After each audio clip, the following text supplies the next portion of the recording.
Imagine gifting your house to a loved one, but later realizing there were legal strings attached. In Louisiana, donations aren't just simple gifts. They follow strict legal rules to ensure they're valid and enforceable. In this video, we break down Chapter 10 on donations from the 2025 Fundamentals of Louisiana Notarial Law and Practice book.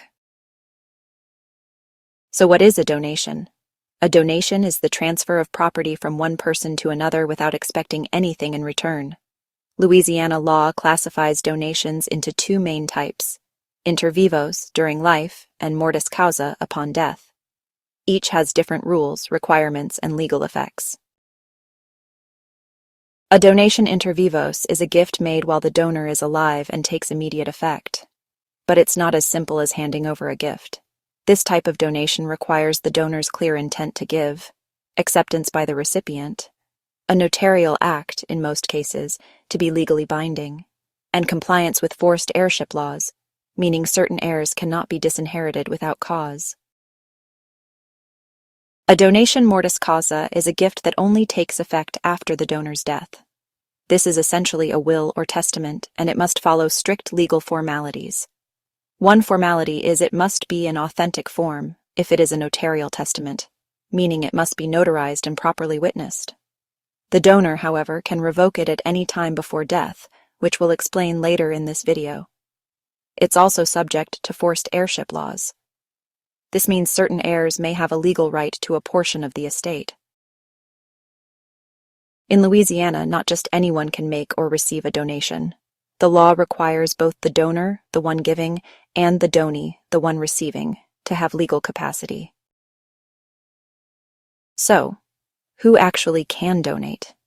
Any person over 16 with the mental ability to understand the effects of their donation is legally allowed to donate. Minors under 16 can only make donations under limited circumstances, such as small customary gifts. To make a valid donation, the donor must be of sound mind and understand the consequences of their actions. They must have legal capacity, meaning they are not interdicted or otherwise legally restricted. And they must possess the property they wish to donate at the time of donation. A donation may be invalid if the donor lacks the mental capacity to comprehend the nature of the gift. For example, if someone with a severe cognitive impairment attempts to donate property, their donation could be challenged. Who can receive a donation is another topic. Anyone living at the time of the donation can. If the recipient is unborn but conceived, they can still receive, provided they are later born alive. To receive a donation, the donee must also have capacity. However, Louisiana law makes distinctions for certain cases such as for unborn children, minors, and legally incapacitated persons. Let's look at each of these case examples. A child conceived at the time of the donation, but not yet born, can still receive a donation, as long as they are later born alive. A minor can receive a donation, but a legal representative, such as a parent or tutor, must accept it on their behalf. Someone who has been interdicted, declared legally incompetent, cannot make or receive donations unless specifically allowed by law. Here are some additional considerations regarding capacity. First, a donor must have the mental capacity to understand the donation. Second, a donee must be legally able to accept the donation. And third, if a condition is placed on a donation, like meeting a certain requirement before ownership is finalized, capacity must exist when the condition is met. For a donation to be valid, the donee must accept it, either personally or through a representative. Acceptance can be express, like a written or verbal acknowledgement, or tacit, such as taking possession. If the donee does not accept, the donation is not valid, and if a donee dies before accepting, their heirs cannot accept on their behalf. Donors can impose conditions or charges on the gift, such as requiring a recipient to use property for a specific purpose. However, if the condition is against public policy or impossible to fulfill, it can void the donation. A common example of a valid charge is donating land with the requirement it be used for educational purposes. The donor may reserve the right of return if the donee dies before them, ensuring the property doesn't pass to someone else. This means if the recipient passes away, the property automatically reverts to the donor instead of transferring to the donee's heirs. This is different from a condition that requires the return based on future circumstances. Some donations are completely invalid by law, including the following: donations that give away the donor's entire estate, leaving nothing for their own needs. Donations with impossible conditions. An example of an impossible condition being, you can have this house if you bring a dinosaur back to life, and donations of future property. A person can't donate something they don't own yet. One of the biggest restrictions on donations is a prohibited substitution, a donation where the donee must hold the property and pass it to another person later. For example, I donate my house to John, but when he dies, it must go to Sarah.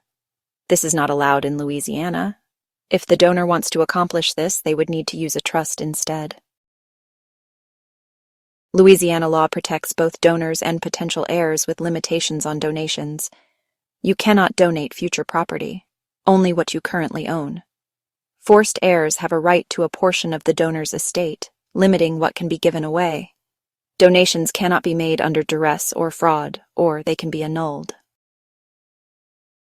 Next, let's discuss revocation of donations. A donation inter vivos is generally irrevocable, but there are exceptions.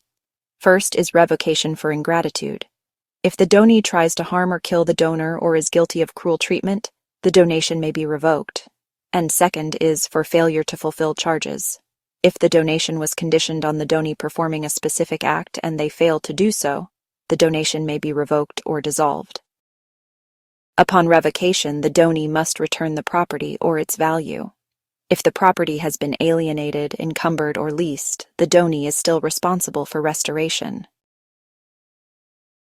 In contrast to donation inter vivos, a donation mortis causa may be revoked at any time during the donor's lifetime.